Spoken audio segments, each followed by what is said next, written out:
This Week in Connecticut with Dennis House starts now. Good morning, everyone. I'm Dennis House. It is Super Bowl Sunday. Straight ahead today, Governor Lamont delivers his annual State of the State address. Today, one of the governor's commissioners joins me, Department of Transportation Commissioner Garrett Eucalito. Plus, a Connecticut man tapped to head the National Funeral Directors Association. Dan Ford is my guest. And from funerals to football, we are also joined by the Wethersfield man, who is the game day host for the New England Patriots, Connor Geary. And the brain behind the Connecticut Pizza Capital campaign is here, Anthony. But first, the state has spent billions of dollars improving transportation in our state, with more changes to come, some big ones in fact. I sat down with Governor Lamont's point person in improving how we get around our great state. Joining us now is the Commissioner of the Department of Transportation, Garrett Eucalito. And Commissioner, good to see you here on the program. You too. So what's new with the DOT? I know we drive these highways every day, hundreds of miles combined. What's the newest thing? So we are currently in one of our busiest years ever in terms of projects going on the roadway and on the railroad. But I think most people probably lived through the recent snow we've had and the winter cold snap. So that's been a big part of our effort is snow removal, continuing to remove snow from shoulders, from medians, to clear that space and to make it easier to pass through the roadways. How does the snow impact your construction projects? It basically pauses a lot of the construction projects. You'll see some projects continue to be in construction. There is a significant slowdown from basically November till March usually, and more often it's because of the cold temperatures prevents some of the asphalt plants from being open, concrete from curing adequately, but we try to do as much construction work as we can without having to do those components. You and I have talked about this before, and we've discussed it with the Commissioner of the DMV and of State Police, just the number of speeders. And I know that you've been working on efforts with them to slow people down. Are they working? They are. I think they are working. So we did see a reduction in fatalities last year. So a few years ago in 2022, we had 366 people killed on our roadways. Last year, we only had 274 people killed on our roadways. That's still 274 too many people who didn't make it home to their family and loved ones. But it is an improvement. And a lot of that is because we've seen state police and our DMV partners do more enforcement on the roadside. Are those effective, those signs? Because I know it gives me pause when I see them. 200 people killed on Connecticut highways this year when you put them up.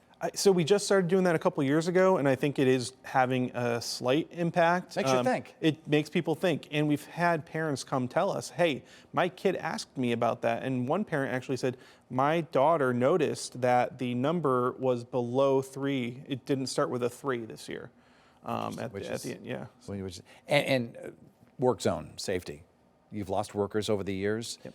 And are people heeding these warnings, the orange signs to slow down? Not always, no, Okay. Unfortunately not. And so that's where it's still a problem. It's still a problem. Our partners at State Police have been doing some sting operations where they have troopers in our work zones and pulling people over who are not slowing down and moving over.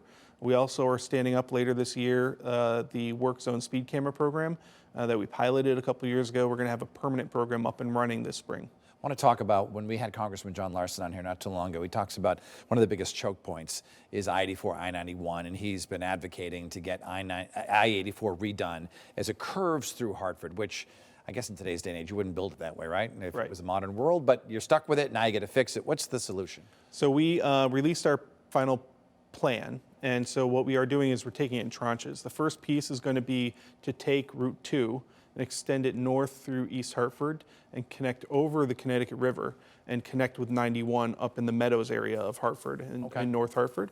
So that'll build a new bridge over the Connecticut River.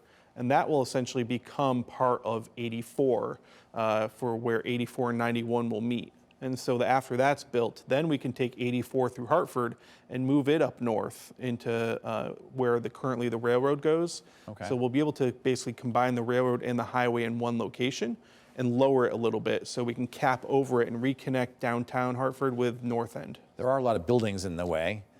In downtown Hartford, the train station, there's some apartment buildings. What has to go? So we don't know exactly what yet. That's going to be part of the environmental process where we will do a study, we'll see what the impacts will be. We know the train station is going to have to move.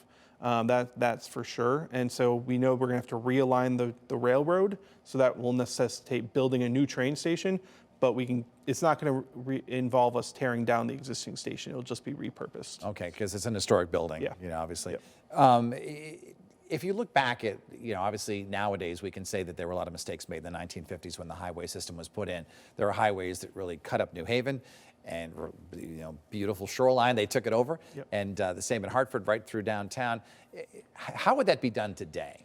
Yeah, today it's done completely differently, where there's a whole environmental process and public engagement process where you are looking at what's the purpose of the project, what's the need of the project, and then you look at the environmental impacts cumulatively, the impacts on historic structures, the impacts on the residents, on air quality, on water quality, and so it's a really detailed process where we're actually engaging the public on the front end to get their input on what they want to see, and then we go and see how we can build it. Let's talk about the recent snowstorm, because you folks are out there, hundreds of plows, in addition to city plows and things like that. And then you look down south, and they were digging out for weeks because they just don't have the infrastructure that we do and the equipment, correct? Yeah, no, we got phone calls from our colleagues down south asking us, could we spare some help?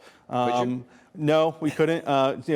Because of the storm trajectory, it ended up we had to use our equipment. If it had missed us, if the storm missed us, we probably would have sent equipment down there to help them, because they don't have the plows, they don't have people that know how to use the plows, and they don't have the spreaders. So. Gary Euclid, he's the commissioner of the Department of Transportation. I want to throw out one last shout out to your family, because we had a Euclid on the news a couple weeks ago, and I said he must be related to the commissioner, and Pizzeria Marzano made the pizza trail, and so we had him on the news. So did you grow up with that pizza at all? No, my brother opened it after, but yeah, he's my younger brother. So. It's good stuff. Yeah, it's fantastic. Yeah, all right, out in Torrington. Yeah. All right, Commissioner, thanks so much for being on the program. Thank you. More pizza talk later, but next we are talking funerals.